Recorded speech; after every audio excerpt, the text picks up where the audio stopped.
Feliz sábado para todos. ¿Se escucha bien? Es un gusto para mí poder estar aquí en la Iglesia de Olivos. He estado en otra oportunidad con una invitación del hermano Pereira, el papá de Andrés. Él me había invitado, pero no era sábado de educación. Y él pensaba que iba a hablar de educación y no hablé de educación. Y después me dice, cuando me siento, me dice, yo pensé que ibas a hablar de educación. Y hoy no es sábado de educación, pero hoy sí voy a hablar de educación, pero no está él. Así que bueno, ya la mayoría de ustedes los he conocido, los he visto en alguna oportunidad. Hace 5 años que estamos trabajando en el IAF, en el instituto, en el querido instituto, que está cumpliendo este año 101 años. El año pasado fue el año del centenario, los 100 años del colegio, lo que involucra una gran cantidad de personas y de hechos y de sentimientos que se mezclan y personas que se reencontraron después de 50 años. Ver, por ejemplo, a exalumnos de 70 años, 71 años subiendo por el ascensor y cayéndole las lágrimas una vez que salían del ascensor para entrar al salón de actos o conocer las diferentes partes que tiene nueva el colegio, realmente emociona. Y uno por ahí no conoce la historia de ese tipo de personas porque no formaba parte de la historia en ese momento del colegio. Pero ver con la emoción que ellos se expresan por el colegio lo hace sentir a uno un poquito mejor cada día, más contento. Vamos a tratar de ver cómo podemos nosotros tratar de relacionar esta mañana un pasaje que se encuentra en el libro de Corintios con la parte educativa, ¿sí? Vamos a leer 1 Corintios, capítulo número 3. Corintios, capítulo 3, 1 Corintios, lleva como título Colaboradores de Dios, ¿sí? Cuando lo leamos ustedes me van a decir, ¿qué tiene que ver esto con el área educativa? ¿Sí? Pero es interesante cómo podemos tratar de aplicar lo que aparece acá como un problema eclesiástico, un problema de la Iglesia y sus miembros, al área de la educación. Dice, de manera que yo, hermanos, no pude hablaros como a espirituales, sino como a carnales, como a niños en Cristo. Os di a beber leche y no vianda, porque aún no erais capaces, ni sois capaces todavía. Media fuerte esta declaración, ¿sí? No eras capaz, ni tampoco lo sos ahora.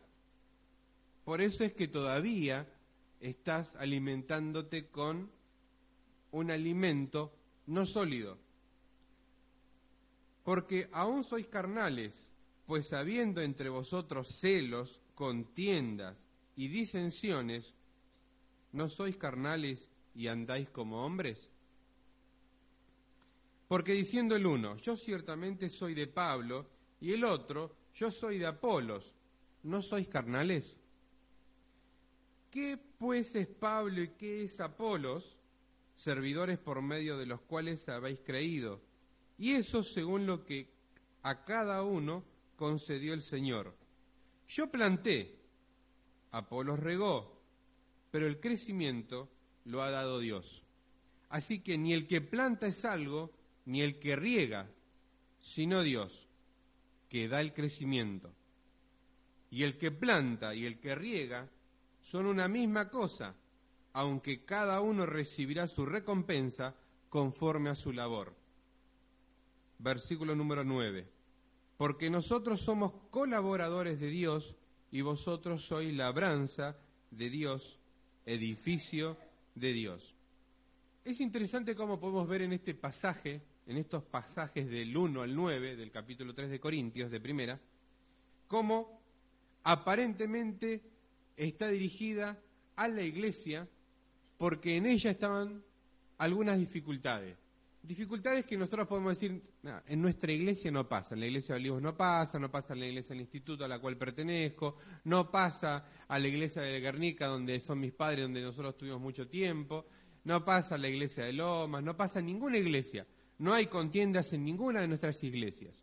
Era un problema simplemente de la iglesia de Corinto. Fíjense que es un problema serio que arrastra la iglesia a lo largo de los tiempos, ¿sí? Querramos reconocerlo o no, nuestra iglesia siempre ha tenido presente este tipo de dificultades, contiendas, celos. No es algo nuevo, le pasaba a la iglesia de Corinto. Y el apóstol acá ve la problemática que está sucediendo y decide escribir y tratar de clarificar la situación que están viviendo.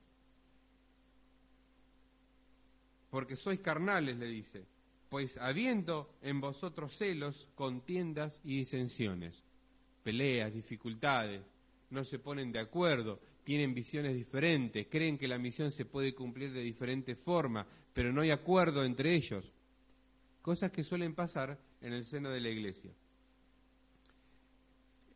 Hay otro problema, versículo número 4, porque diciendo el uno, yo soy ciertamente de Pablo, y el otro, yo soy de Apolos. ¿Qué soy, carnales?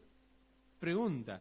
O sea, hay un problema, celos, contienda, disensiones, pero encima a eso le agregamos que hay dos líderes visibles dentro de la iglesia, y la iglesia, los miembros de ella, se encolumnan detrás de cada uno de ellos. Es decir, dos líderes visibles, y la iglesia dividida porque algunos siguen a Apolos y otros siguen a Pablo. ¿Ah? Y a veces suele pasar en la iglesia también. ¿Ah? Líderes visibles, en los jóvenes, en los adultos, en los que ya pasaron un determinado tiempo, son más grandes, y se encolumnan detrás de otros líderes. ¡Qué lindo! Ah, era otra cosa, ¿sí? A nosotros solemos escuchar, y a mí me causa una cierta percepción, una idea me viene a la mente porque suelo escuchar, los colegios no son como eran antes. El IAF, el IALP, el IAM, no son como eran antes. Obviamente, no son como eran antes. Los tiempos han cambiado.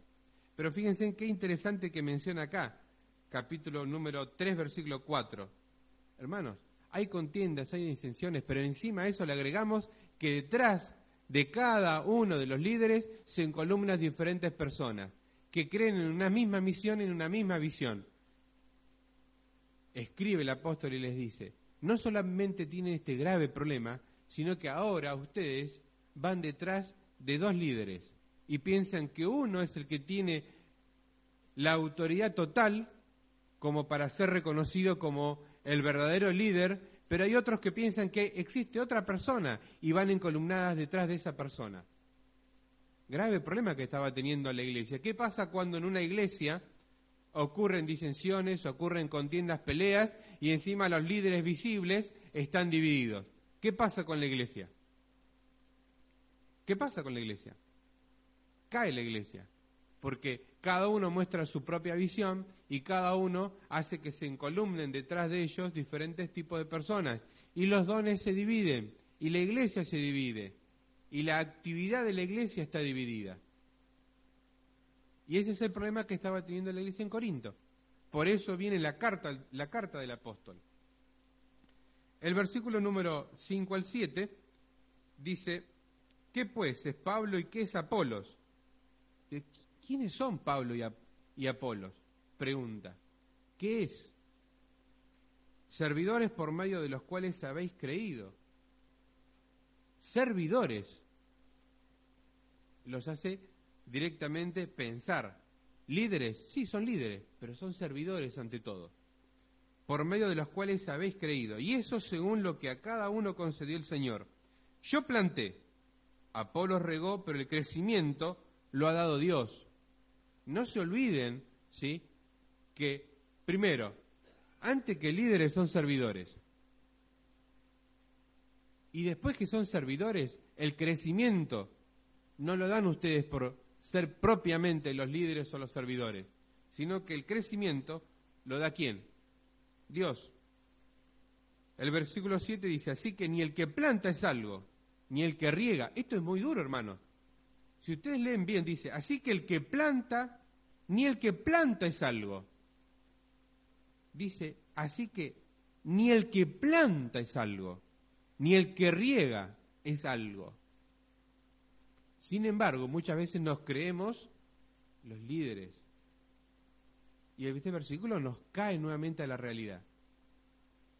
ni el que planta es algo, ni el que riega, sino Dios que da el crecimiento. Y el versículo 9 nos ubica nuevamente y trata el apóstol de ubicar nuevamente, encontrarle su lugar, podríamos decir, en el mundo, en la iglesia, a este tipo de personas. Y dice lo siguiente, el versículo 9, porque nosotros somos colaboradores de Dios. Le dice a la iglesia, ustedes son mis colaboradores, dejen las contiendas, dejen los celos, dejen las disensiones, dejen de encolumnarse detrás de diferentes tipos de personas por afinidad o por ciertas características de líderes, porque simplemente son colaboradores de Dios. Ahora bien, ¿qué tiene que ver esto, ustedes me dirán, con el campo de la educación? ¿Qué tiene que ver el capítulo 3 con la parte educativa? Muchas veces nosotros pensamos que la responsabilidad, ¿sí?, del área educativa, de la educación, es simplemente de la casa. O nosotros los que estamos en el colegio pensamos que es directamente una responsabilidad y total responsabilidad de la familia. Y si pensamos en lo que dice acá el apóstol, simplemente, tanto uno como el otro, somos colaboradores de Dios en la tarea de la educación. Tanto el hogar como la escuela. Vamos a tratar de ver esto durante el desarrollo de esta mañana. Leo el libro Consejos para los Maestros, página 435 y 436. El talento del conocimiento santificado y usado en el servicio del maestro no se pierde nunca. Un esfuerzo abnegado para hacer el bien será coronado de éxito. Somos colaboradores de Dios. El Señor cooperará con el obrero humano. A Él se debe dar la gloria y la alabanza por lo que podemos realizar. Los padres y los maestros, en este sentido, somos colaboradores de Dios en toda la tarea que podamos hacer, con todos los aciertos, con los desaciertos, como familia y como escuela, pero somos colaboradores en la tarea de educar y llevar el mensaje principal de Dios a los chicos. Muchas veces pensamos cuando tenemos que estar buscando docentes, porque hay etapas en que muchos de nuestros docentes comienzan la etapa de lo que es la jubilación. Y ahí comienza la institución, nuestras instituciones tienen que ver la selección de personal. Una vez escuchando, el año pasado, escuchando a un docente jubilado ya, que fue director de educación a nivel Sudamérica, el pastor Carlos Mesa, me decía, mira Carlos, cuando ustedes hacen la selección de personal, es interesante cómo se realiza la elección de una persona para cubrir el lugar que está dejando otra persona. ¿Cuál es la misión esencial de una institución educativa? Es lo primero que tienen que tener en claro. Y nuestra primera misión es que los chicos puedan conocer a Dios en primer lugar. Entonces, él me decía un concepto que me dejó medio tambaleando, ¿no? Dijo, mirá, el peor docente cristiano es el mejor docente no cristiano. ¿Y qué te quiero decir con esto?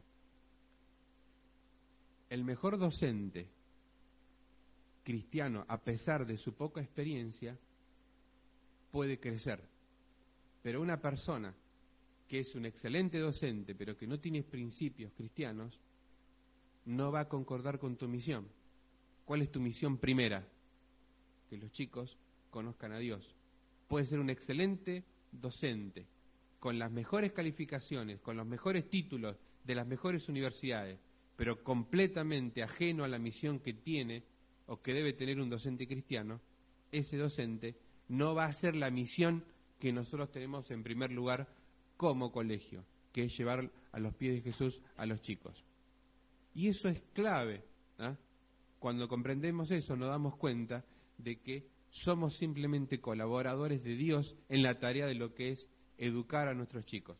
Y muchas veces yo he escuchado, no, la responsabilidad es netamente de la escuela, no, la responsabilidad es netamente del hogar. Leyendo uno lo que es Primera de Corintios, se da cuenta de que simplemente la responsabilidad es de ambos. ni uno es mayor que el otro, ¿sí? Pero que simplemente cada uno de nosotros, si cumpliéramos nuestra tarea, estaríamos colaborando, cooperando con Dios en la tarea de educar cristianamente a nuestros chicos. La hermana White dice que en Consejo para los Maestros, en la página 142 al 148, dice que la idea como componente fundamental en la parte educativa está relacionada entre lo siguiente: cooperación entre padres y maestros y viceversa, padres y maestros, maestros y padres, alumnos y maestros, maestros y alumnos, maestros y Dios, Dios y maestros, estudiantes con Dios y Dios con los estudiantes, padres, maestros y los ángeles y viceversa. A veces nosotros nos encontramos con situaciones que se complican en la relación de alumnos con alumnos y se complican en relación de docentes con alumnos y alumnos con docentes. Es interesante cómo cuando esto sucede, al charlar tanto con alumnos como con docentes, uno se va dando cuenta de las perspectivas que tiene cada uno, ¿sí? Del punto de vista que tiene cada uno. Uno está parado en un rincón, el otro está parado en este sector y ninguno a veces quiere dar el brazo a torcer. Es interesante ver a los chicos cuando tienen un problema entre ellos y no, la culpa la tiene él, no, pero el otro me dijo esto y nunca tratan de ponerse de acuerdo. Estando con los chicos del sexto, del secundario, el último año, estamos trabajando en la hora de Biblia, y le decía, chicos, mire, depende de cómo ustedes se posicionen en la vida, van a tratar de visualizar el futuro con un cierto grado de positivismo o directamente van a ver siempre todo negro. Entonces les comenté un relato, una ilustración que se encuentra en el libro de Historia Sagrada de ellos, de los chicos de sexto, que dice lo siguiente: había una empresa muy grande de zapatos, una zapatería muy grande, y habían dos muchachos que trabajaban en esa empresa como cadetes, y a medida que fue pasando el tiempo fueron subiendo en su responsabilidad dentro de la empresa, a tal punto que en una ocasión el jefe de la empresa le pide a los dos, nada más que los llama primero a uno y luego a otro, y le ofrece llevar su producto de zapato al continente de África, ¿tá? Y los dos reciben la misma propuesta. Los dos salen de la oficina del dueño de la empresa con diferentes rostros. Uno sale quejándose: ¿cómo puede ser que mi jefe, el dueño de la empresa, me esté mandando al África? En el África nadie usa calzado, no voy a vender un par de zapatos. Realmente la verdad es que ahí me demuestra lo poco que me valora. Y el otro muchacho salió sale de la oficina y va caminando y uno lo mira: ¿por qué estás tan contento? ¿Por qué? Porque mi jefe me está mandando al África a vender los zapatos de la empresa. ¿Y por qué te estás contento? Si vas a ir al África donde nadie te va a comprar. ¿Cómo es que nadie me va a comprar? Vos fijate que no usan calzado, ahí sí tengo un mercado impresionante para vender. Fue el muchacho al África, con tanta suerte que regresó un tiempo después, y el jefe de la empresa lo hizo parte de la empresa, con acciones. Depende cómo vos te posiciones en la vida, la vas a ver. Si querés ver siempre lo negativo en una institución, la vas a ver. Si querés ver siempre lo negativo en la iglesia, y lo vas a encontrar muy fácil, porque somos seres humanos. Si lo querés hacer también en la escuela, lo vas a encontrar, porque vas a encontrar que hay personas. Entonces, cómo te posiciones, dónde te ubiques, vas a ver las cosas de una forma u otra. Y precisamente de esto se trata. Cuando logro ubicarme en el lugar correcto y encontrar el equilibrio adecuado, puedo darme cuenta que simplemente somos cooperadores, colaboradores de Dios en esta tarea tan importante de que es llevar su mensaje y de educar a nuestros niños para que también sean parte de la misión de la Iglesia. ¿Cuál es el sentido más elevado de la educación? La hermana White lo resume en la página 30 del libro de Educación diciendo: el sentido más elevado, la obra de la educación y la de la redención son una. Es la misma cosa. Educar es lo mismo que redimir.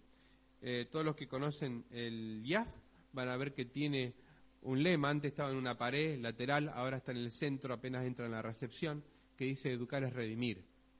Y había una frase que los chicos pedían mucho, que había desaparecido y que se colocó de este lado, ¿no? Es el paso del adolescente por la parte estudiantil. Dice, solamente vas a pasar una sola vez por el nivel estudiantil del secundario, así que no la desaproveches, disfrutar al máximo, porque esos tiempos después nos vuelven a pasar. Es la formación para lo que viene luego. Y es cierto, hay experiencias que a uno lo llenan de alegría, ¿no? Hay un chico, cuando yo llegué en el año 2005 al IAF, me dijeron, mira, el sexto de este año es muy complicado, el tercer año de polimodal.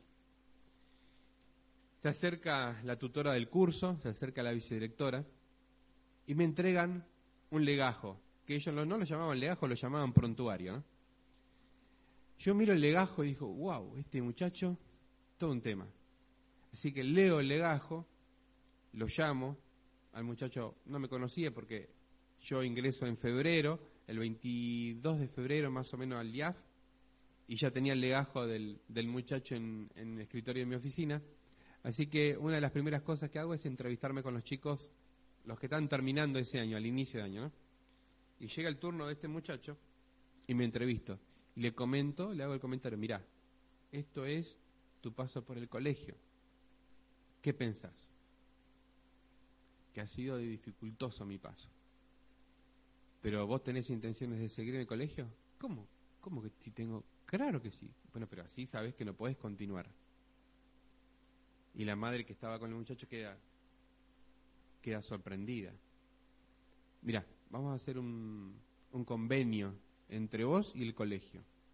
Representando al colegio estoy yo en esta oportunidad. Y está tu mamá y estás vos. Vamos a hacer un convenio. Nosotros tenemos estos principios y tenemos este acuerdo de convivencia. ¿Vos estás dispuesto a respetarlo? Me dice sí. Bueno, redactá vos mismo este acuerdo. Lo firma la mamá, lo va a firmar tu mamá, lo vas a firmar vos y lo voy a firmar yo. Pasó el año y les puedo asegurar que ese chico no volvió nunca más a mi oficina. Terminó en el año 2010, volvió al colegio en el año 2012 a buscar algunos certificados que quedaron pendientes y me dice, profe, no sabe cómo extraño el colegio. En este colegio yo me llamaba Joaquín, la profe conocía lo que me pasaba, el otro chico me conocía que me pasaba, la otra docente conocía lo que me pasaba. En la facultad, donde estoy ahora, soy un número, soy un ticket caminando. Nadie me conoce, nadie me llama para entrevistarme, simplemente pago la cuota y nada más. Cuánto extraño eso. Escuchar eso, por ahí, a uno lo termina de convencer de que nuestra misión precisamente no es simplemente que los chicos salgan con los contenidos más altos, ¿sí?, académicamente. Que un chico no cristiano, no adventista, luego de 2 años vuelva al colegio y reconozca esto, nos hace pensar que nuestra misión realmente se está cumpliendo. Con defectos, obviamente que con defectos estará, porque somos personas, pero el horizonte está claro para las personas, está claro para la institución, está claro para la iglesia. Y eso es precisamente lo que tratamos de hacer con nuestros chicos, cooperar entre el hogar y la escuela para que ellos puedan visualizar qué pretende Dios de cada uno de ellos. En muchas ocasiones cada uno de nosotros, los que fuimos formados y que pasamos por aulas, que pasamos por universidades en el área de la docencia, pensamos que la tarea principal del docente es enseñar. Y con el paso del tiempo uno, a medida que va teniendo diferentes profesores, va leyendo diferentes tipos de apuntes, diferentes teorías, nos damos cuenta que nuestra mente se ve bombardeada con ese concepto para que se afiance en la tarea pedagógica de todos los días de cualquier tipo de docente. Pero a medida que uno conoce más a Dios, se va dando cuenta que la tarea más importante del docente no es enseñar, sino que la tarea más importante del docente es colaborar con Dios en la educación de los jóvenes. Y lo otro cae solo, el enseñar cae solo. Eso es lo más importante. En el año 1997, en el año 92, trabajaba como docente en la escuelita de Avellaneda y tenía un alumno que acaba de ingresar, ¿sí?, con su esposa ahora, Hernando, en cuarto grado de la primaria. ¿Ah?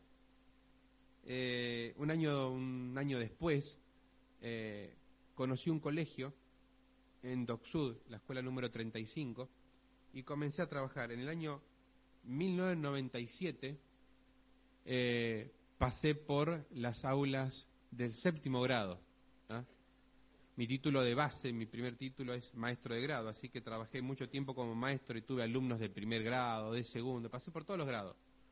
En el año 97 tenía chicos de séptimo grado, cuando todavía era la escuela primaria y el séptimo eran los que egresaban, ¿no?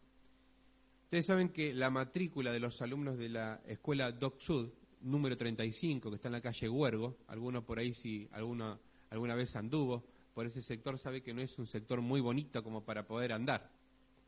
Es un lugar bastante, podríamos decir, complicado. Teníamos una matrícula de Villa Inflamable, de un lugar llamado Las Casitas, y alumnos de la Isla Maciel. Lugares y chicos muy pobres, un lugar donde el delito es común. Llegar el momento de los recreos a ver a los chicos jugar al fútbol era algo que llenaba la vista. Y ustedes me dicen, llenaba la vista, ¿por qué, profe? Dice, y porque ver chicos de la capacidad de habilidad que tenían para jugar al fútbol, hoy podríamos decir así, sin irnos mucho del tema, uno se maravilla viendo jugadores, y le puedo asegurar que vi chicos que jugaban muy bien al fútbol, pero muy bien al fútbol, pero su proyecto de vida, su estilo de vida, hacía que no llegaran ni siquiera a terminar los 16 años, 17 años. En una oportunidad, teniendo este curso, tenía un alumno que se llamaba Maximiliano, Maxi le decían, ¿no? Se sentaba siempre a lo último, siempre. Chico aplicado, sencillo, hablaba poco y nada. Hola, profe, sí, profe, no, profe, nada más que eso. Pero siempre cumplía con su tarea. De repente desapareció Maxi del aula, así que hablé con la directora, con Anaí, le digo, Anaí, mirá que no está Maxi en el aula, no sé qué está pasando, pero ya van 2 días, 3 días que no está en el aula, y me gustaría ver qué pasa. Así que Anaí dice, bueno, profe, voy a hablar con la gente de gabinete para ver que el asistente social pueda averiguar qué está pasando, si no tendremos que ir al lugar, ¿no? Hasta que averiguan que había pasado una semana y no venían, así que tienen que ir a la casa. Pero para ir a la casa, la asistente social tenía que ir con un móvil policial. Así que tuvieron que ir con el móvil policial, ingresar a la Isla Maciel, para poder ver qué le había pasado a Maxi. Así que pasó un tiempo más, ya habían pasado 2 semanas, ingreso al aula nuevamente, un día lunes, no está Maxi, así que en el recreo voy hasta la oficina de la directora y le pregunto, Anaí, finalmente, ¿qué pasó con Maxi? Bueno, me dice, Carlos, sentate que tengo que comentarte un par de cosas. Mirá, la asistente social fue hasta el barrio donde vive Maxi, pudimos hablar, entrevistarnos con la madre, y pasó lo siguiente. Un fin de semana, Maxi estaba en la Isla Maciel, estaba cobrando peaje. ¿Cobrando peaje? Sí. Estaba cobrando peaje porque él cobraba peaje para todos los chicos que entraban a la Isla Maciel a comprar droga. Así que él estaba cobrando peaje, estaba con un sobretodo, debajo de su sobretodo tenía una arma muy poderosa, tenía una itaca. Una de las barras que se acercó a comprar droga no quisieron pagar el peaje, así que comenzó una balacera y a Maxi le dieron 2 2 itacazos literalmente en el pecho. Y él ha fallecido hace un tiempo ya, y nosotros nos enteramos ahora. Ese era el proyecto de vida que tenían los chicos, siempre. Y causa mucha tristeza ver cómo pequeños chicos en esa escuela y en otras tantas que son del Estado llegan a ese fin. Así que con un grupo de profes jóvenes de ese tiempo, Silvana, Juan, otros profes, maestros también de ese colegio, nos propusimos trabajar con ellos y tratar de ver qué podíamos conseguir. Armamos un pequeño proyecto de trabajo. A ese colegio y esos chicos no los quería sacar nadie a ningún lado. Ninguna lección paseo, no conocían lo que era un teatro, no conocían lo que era un museo, porque nadie se animaba a sacarlos.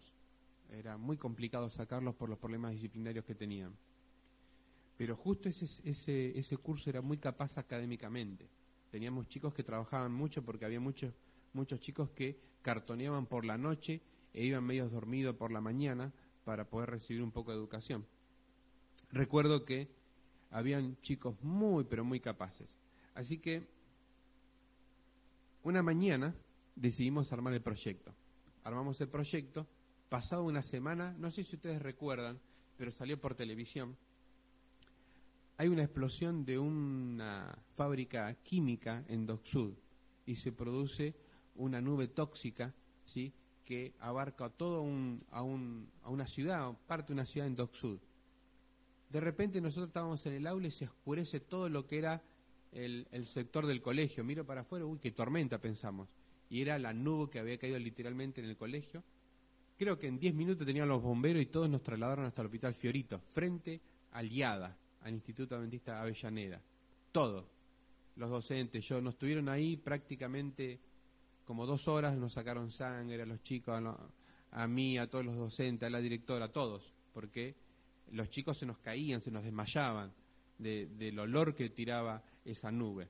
Así que estuvimos prácticamente 2 horas con los padres llegando a la televisión, sacando a los chicos del Hospital Fiorito.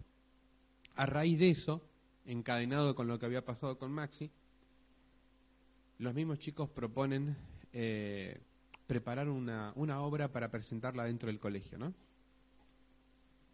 Pero me entero que la Municipalidad de Avellaneda, en el Teatro Roma, estaba organizando un concurso de obras de teatro de colegios.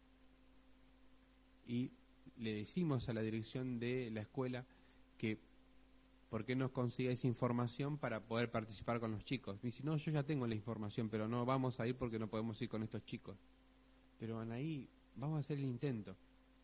Así que la convencimos a la directora y armamos el proyecto, hablamos seriamente con los chicos, hicimos una obra. Y la llevamos al Teatro Roma, en pleno, cerca de Plaza Alsina. Era la primera vez que salía ese grupo de chicos, la primera vez.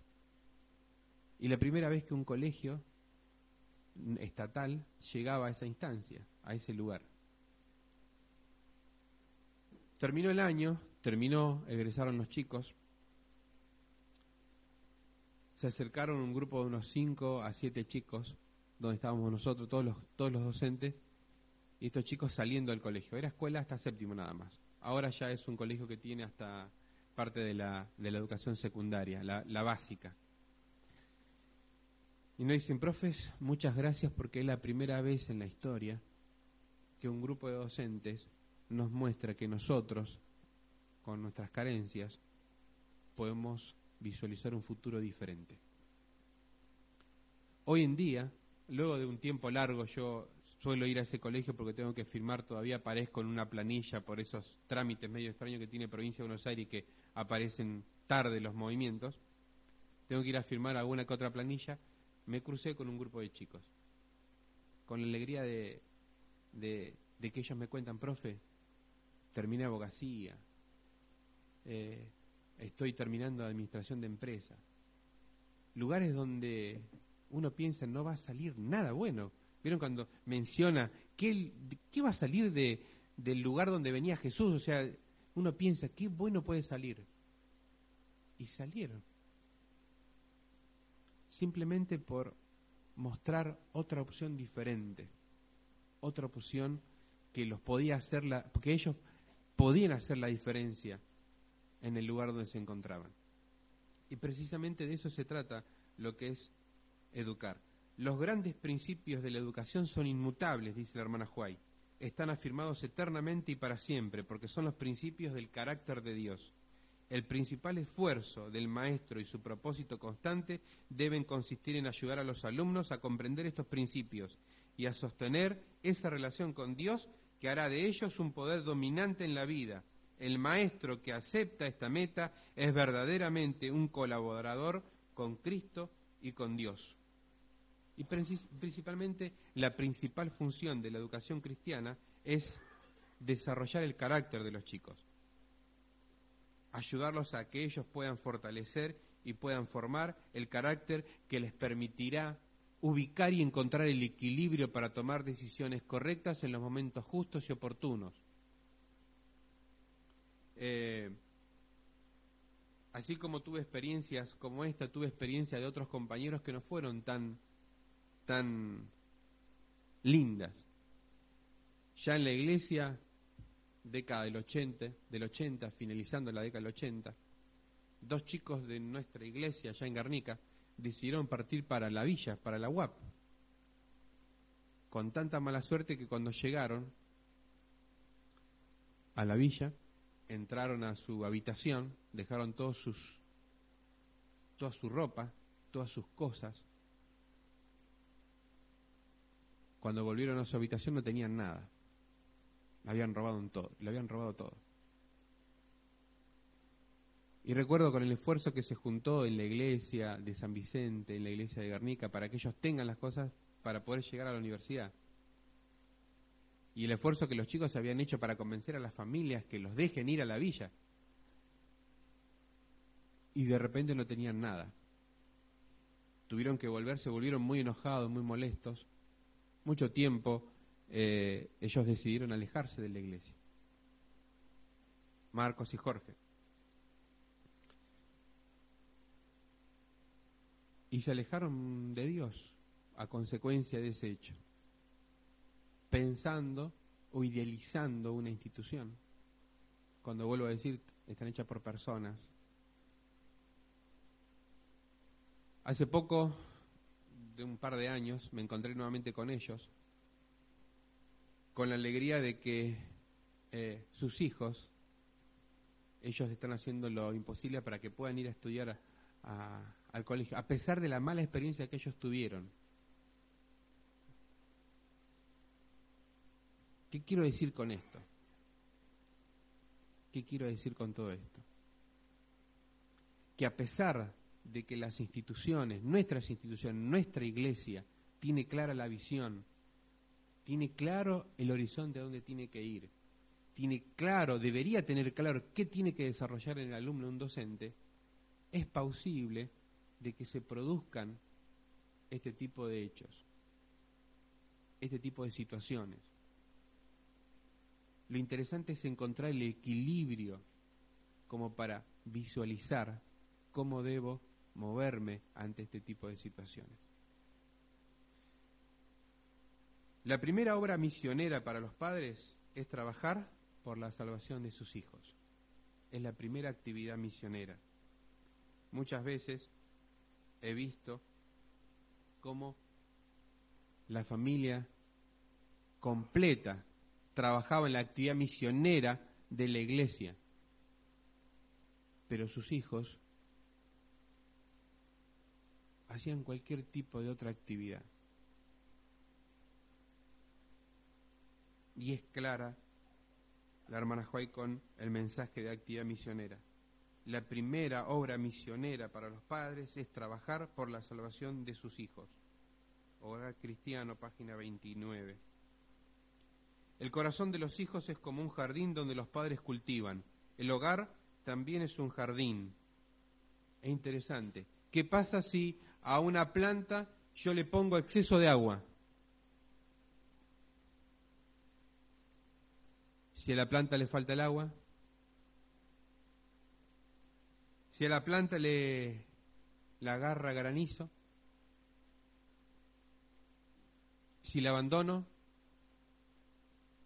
equilibrio. Ni exceso de agua, ni falta de agua. El equilibrio justo. Hace poquito, entrevistándome con un alumno, me dice, ¿por qué a mí, profe, me prohíben esto, me prohíben lo otro, me dicen esto, me dicen lo otro? Y al otro lo dejan hacer todo lo completo. Todo. Interesante. 2 chicos adventistas, 2 chicos de hogares cristianos, con preocupaciones diferentes, con un doble mensaje. Uno todo no, otro todo sí. Uno todo prohibitivo, otro todo liberal. Y los 2 con la misma formación. Los padres, la misma formación. Y el mensaje era diferente para los chicos. Falta de agua, exceso de agua, equilibrio. El Señor ha confiado a los padres una obra solemne y sagrada. Han de cultivar cuidadosamente el suelo del corazón. Pueden ser así colaboradores con Dios. Él espera de ellos que guarden y atiendan cuidadosamente el jardín constituido por el corazón de sus hijos. Han de sembrar la buena simiente y quitar toda mala hierba. Toda mala hierba. Es interesante acá. ¿Cómo hacemos para quitar la mala hierba? Qué complicado que es esto, ¿no? ¿Cuántos de ustedes alguna vez consideraron que sus hijos tenían malas compañías? Es complicado eso, ¿eh? Es muy complicado. Cuando consideramos que nuestros hijos tienen malas compañías, ¿cómo hacemos para quitar la mala hierba? ¿O cómo hacemos cuando estamos visualizando que nuestro niño, nuestra niña está teniendo un carácter bastante difícil, que nos saca de las casillas? ¿Cómo hacemos para encontrar el equilibrio y de alguna forma empezar a formar ese carácter? ¿Cómo hacemos? Un padre me decía, qué paciencia que hay que tener, profe. Y hay que armarse de paciencia. Pero ¿saben? Hay algo que a nosotros nos puede ayudar mucho y tiene que ver con la oración. Y es cierto este tema de orar.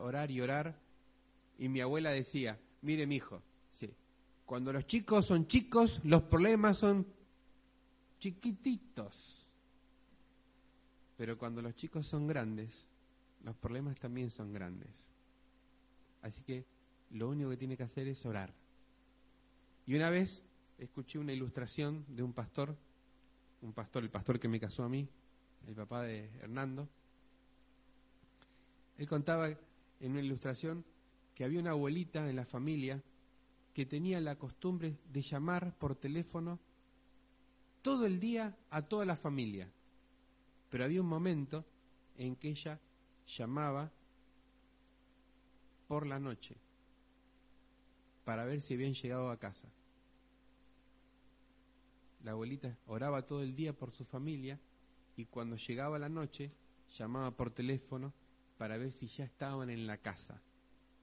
Y si estaban en la casa, ella recién ahí hacía su última oración y se iba a descansar. Una abuelita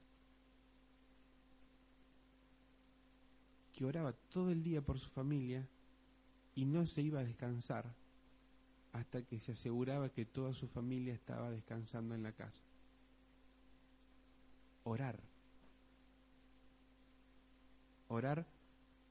por todas las situaciones, por toda su familia, para que se encuentren bien, para que puedan encontrar el lugar justo donde poder dar el mensaje de la mejor forma posible. Lo último que quería tocar con ustedes. ¿Alguna vez alguno de ustedes sintió soledad? Estar solos. ¿Sintieron soledad? Nadie sintió soledad nunca. ¿Sí? Bien. Yo sentí soledad ya a los 18 años. Me bauticé a los 15 pero podría decir que no a los 15, me bauticé a los 15, pero realmente el encuentro con Dios no fue a los 15, fue a los 18. ¿Dónde sentí soledad? En aquel tiempo se hacía el servicio militar, lo que algunos llamaban colimba. Yo estaba contento porque había sacado el número 517 y el año anterior algunos amigos míos se habían salvado porque era hasta el 550. Y yo dije, me salvo, contento, festejando con otros compañeros. Había sacado 517, total, era el año pasado hasta el 550, me salvé. Me entero por la tarde, ¿sí?, que como la camada de la clase en 1969 no era tanta como la del año anterior, decidieron bajar 50 números. Así que hice el servicio militar. Así que me presento en La Plata, ¿sí? Duermo 3 días con una colchoneta así finita en el piso, con un frío. Tenía solamente un pantalón de jean, zapatillas, una remera y un suéter en escote en B. 3 días durmiendo en La Plata, hasta que el tercer día, a la madrugada del tercer día, 2 de la mañana nos levantan a todos los muchachos que estábamos ahí, y dice, arriba, que ya tenemos el destino, vamos acá a la vuelta. Nos subieron a un Unimog y nos llevaron hasta el Palomar, regimiento del Palomar. Otra vez, eran como las 4:30 de la mañana, llegamos a ese lugar. Bueno, descanso un rato, nos vemos más tarde. Dijimos, bueno, ya estamos acá, nos quedamos acá. Otra vez, 5 y pico de la mañana, arriba muchachos, vamos al destino definitivo, pero tranquilo porque tenemos que cruzar las vías, estábamos de este lado, para el otro lado crucen las vías del San Martín, listo. De repente el Unimog comienza a entrar en un playón de cemento grande y vemos un terrible Hércules, un avión Hércules. ¿Qué es esto?, dijimos. ¿A dónde vamos? Le preguntamos a un oficial, que tenía unas tiras rojas, pero no teníamos ni idea qué significaba la tira. 3 tiras en B, todavía no teníamos ni idea lo que significaba. Después nos enteramos que era un sargento. Vamos acá cerca, tranquilo. ¿Acá cerca? ¿Dónde? Si hay un terrible Hércules ahí. Acá a la vuelta, tardamos 2 horas nada más. ¿Dónde? A Esquel. Chubut. Así que llegamos a Chubut, Esquel, aterrizó el Hércules. Cuando bajamos con los compañeros. Yo recuerdan cómo estaba vestido. Remerita y un escote en B. 10 grados bajo cero así en Esquel. Y no teníamos ropa. Un frío chupamos hasta llegar al destacamento. Y cuando llegamos al destacamento, estuve en escuadrón mediano, escuadrón pesado, pasamos por todos lados hasta que nos dieron el destino definitivo. 3 meses estuvimos en montaña, sin saber nada de la familia. Nada, absolutamente nada. 3 meses arriba de la montaña haciendo la instrucción. Teníamos que desarmar en menos de medio minuto todo un fal así, todo por parte, agarrándolo así. Un frío, no tienen ni idea de lo que es. Teníamos compañeros que lo hacían correr y tirar a cuerpo a tierra, y era una zona de montaña, zona de espinas gruesas, y tenían tantas espinas en los muslos que algunos empezaron a tener pus y pasaron directamente a la enfermería. Después de 3 meses bajamos de la montaña, vamos al destacamento y empezamos a recibir las cartas, 20, 30 cartas. Y realmente era el único adventista en todo el destacamento. ¿Cuál fue mi gran lucha? ¿Qué imaginan? El sábado. Así que terminó el periodo de la instrucción, me acerco al teniente que estaba el encargado del escuadrón comando. Como sabía dactilografía, nos mandaron al escuadrón comando, que iba a diferentes dependencias, y a mí me mandaron a trabajar con legajos de los oficiales y suboficiales del ejército del destacamento de Coracero General Pacheco, ahí en Esquel. Así que sabía vida y obra de todos los oficiales y suboficiales del destacamento. Le digo, mire, yo el día sábado necesitaría no trabajar. ¿Por qué? Por esto y por esto. Es complicado usted, Pérez, ¿eh? ¿Pero por qué es complicado? Este es un reclutón y encima pide el sábado, libre. Pero por esto. Bueno, mire, vamos a hacer. Yo lo voy a probar esta semana. Si usted esta semana de lunes a viernes me completa toda esta tarea, me demuestra que me hace hasta la actividad del día sábado, yo se lo doy libre. Así que me levantaba más temprano que mis compañeros, no desayunaba, me iba directamente a la oficina a trabajar y adelantar trabajo, toda la semana. Y así lograba tener el día libre. Cuando mis compañeros veían que yo tenía el día sábado era otro problema, ¿ah? Explicarle a ellos, bueno, explicar a los muchachos. Y después ya se empezó a hacer más liviano, ¿por qué? Porque la mayoría de mis compañeros el viernes de noche ya salían con licencia en los fines de semana, habían conseguido algunos lugares para alquilar. En ese tiempo se pagaba un poquito de dinero al que era hacía el servicio militar y alquilaban algo afuera y pasaban el fin de semana afuera. Yo lo pasaba generalmente adentro, muy raro, un domingo por ahí salía a pasear a lo que era Esquel y a conocer Trevelín y otros lugares. Pero en ese lugar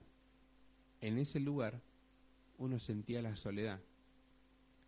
Mirando una noche el cielo, se pueden ver las estrellas como en ningún otro lugar, salvo Balcarce. Mirando el cielo se ve todo. En Esquel, uno ahí se siente que está completamente solo. Y dentro de esa soledad me di cuenta que no estaba solo. Me di cuenta que Dios me estaba acompañando constantemente. Miré hacia atrás y me di cuenta, mirá cómo las puertas se fueron abriendo, así. Y realmente ahí sentí la compañía de Dios. Cuando volví de allá, había perdido más de 1 año y pico de estudios. Así que decidí estudiar una carrera corta para poder hacer lo que a mí realmente me gustaba, que era estudiar Derecho. Como en ese tiempo mi familia no podía pagarme el estudio, que era simplemente en La Plata, y para ir a La Plata de Guernica tenía que venir hasta Temperley, tomar un tren hasta La Plata tomar un colectivo hasta la universidad, era un trayecto bastante largo. Me pasaba medio día viajando para cursar a veces 2 o 3 horas. Así que hago la carrera corta y digo, bueno, con esto pago lo que es la carrera. Y a veces lo que uno se propone no es lo que Dios realmente tiene preparado para vos. Así que hice la carrera de magisterio, maestro, casi 2 años y medio, en ese tiempo ahora son 4. Me recibí, el mismo día que yo me recibí falleció mi abuela, el 25 de mayo del año 1992. Yo salí de mi casa con mi abuela viva y llegué a mi casa y mi abuela había fallecido. Ese mismo día uno sentí una mezcla de sentimientos, perder un ser querido como una abuela y la alegría de terminar una etapa.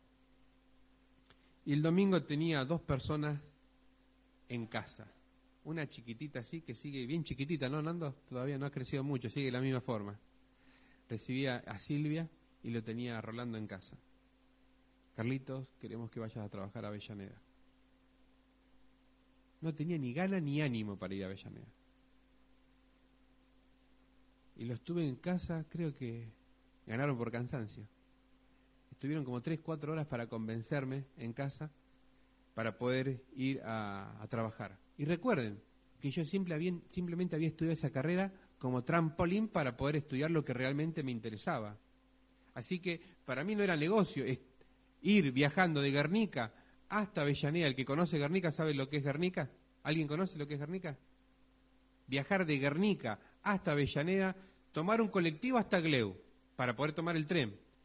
Del tren hasta Avellaneda, bajar en la estación de Avellaneda, tomar un colectivo para ir al colegio de Avellaneda.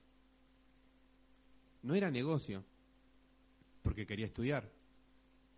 Bueno, Silvia y Rolando fueron tan insistentes en que decidí ir. Y cuando dije que sí, Dios ya tenía otros planes para mí. Me gustó, sentí que era lo que realmente me gustaba. Trabajé ese año con 4º año haciendo la suplencia, donde Hernando era alumno mío. Habré cometido varios errores. Primer año de trabajo.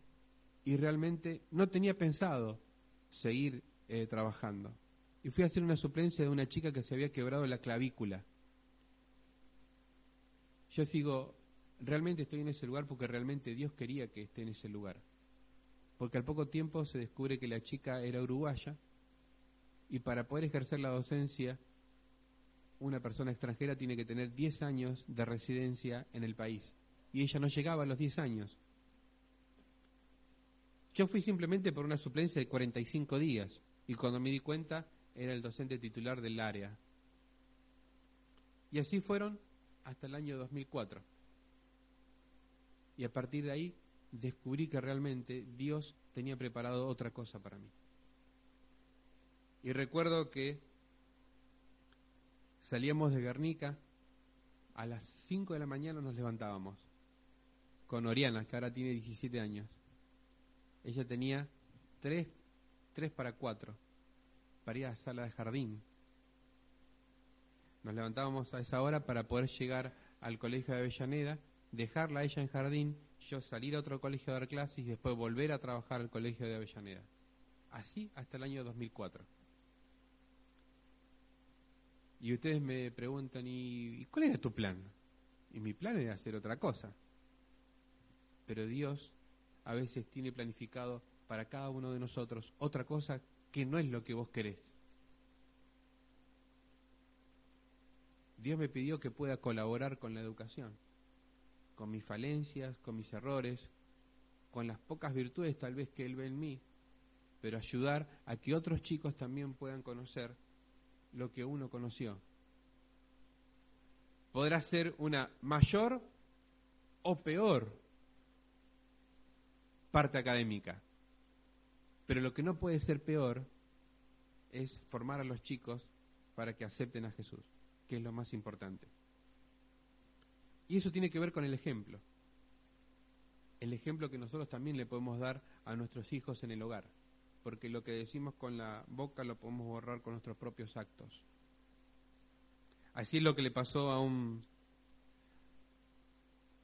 pastor, gran predicador en Estados Unidos. Él se encontraba predicando y él hablaba y hablaba de la importancia que era conocer a Dios ante una multitud, miles de personas escuchándolo. Y era muy reconocido, pero había alguien que conocía que tenía una doble vida. Pero ese alguien era una persona que vivía como un indigente en la calle. Así que ese día entró al final de la iglesia y se sentó atrás de todo, donde nadie lo veía. Mientras que el predicador hablaba y predicaba de la importancia que era encontrar personalmente mi vida con Dios. De repente este hombre que estaba allá en el fondo se levanta y saca una mochila, ¿sí? Y de la mochila saca un cuchillo y una naranja. Imagínense, pleno sermón, miles de personas escuchándolo, por todos lados.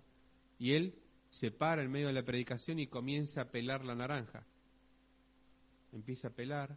Imagínense, el predicador saca un pañuelo, se empieza a secar la transpiración, le hace seña a los diáconos como para que hagan algo con ese que está ya medio desubicado, sáquenlo, hagan algo, y hacía ruido con las bolsas y con todas las cosas que tenía, sacaba un pedazo de cáscara, la ponía y hacía ruido y lo desconcentraba y él se molestaba, transpiraba, se secaba y no lo podían sacar. No lo podían sacar, lo querían sacar a la fuerza y él se ponía duro y no lo podían sacar. Terminó de pelar la naranja por completo. El predicador ya titubeaba, decía una que otra palabra y se quedaba medio callado de vez en cuando, hasta que el hombre allá en el fondo le pega un mordiscón y comienza a comer la naranja. Ya dije, esto es el colmo, dijo el predicador. Retírese, por favor. No le dio nada, ni lo escuchó. Siguió comiendo la naranja. Cuando estaba por terminar la naranja, toma un poco de aire y le pregunta al predicador: ahora, dígame usted, ¿qué gusto tiene la naranja que yo estoy comiendo ahora? ¿Y cómo voy a saber yo qué gusto tiene la naranja si el que la está comiendo es usted y no yo? ¿Cómo puedo saber qué gusto tiene la naranja? Bueno, Precisamente de eso se trata el cristianismo, dice. ¿Cómo puede usted hablar de Jesús si no lo ha probado? Él sabía que tenía una doble vida, que tenía otro tipo, que era una cosa frente a todos y era otra cosa frente a la iglesia. Y tal vez pueda pasar eso con nosotros cuando tratemos de educar en la iglesia y en la casa. Probar a Dios no es tan sencillo. Tengo que encontrar el punto de equilibrio en mi vida como para poder ayudar a otros. Ojalá que, como menciona el apóstol acá, ser colaborador de Dios, ¿sí? Ni encolumnarse detrás de uno, ni encolumnarse detrás de otro, ni que en la iglesia tenga celos, contiendas y disensiones, sino que la iglesia pueda trabajar unida para poder llevar la misión de Dios. Que la casa por un lugar, la escuela por otro lugar no pueda tener disensiones, contiendas, ni celos, ni que se encolumnen detrás de este sí, este no, este profesor sí, este profesor no. Que juntos puedan encontrar el punto de equilibrio para colaborar con Dios en la educación de la iglesia y en la educación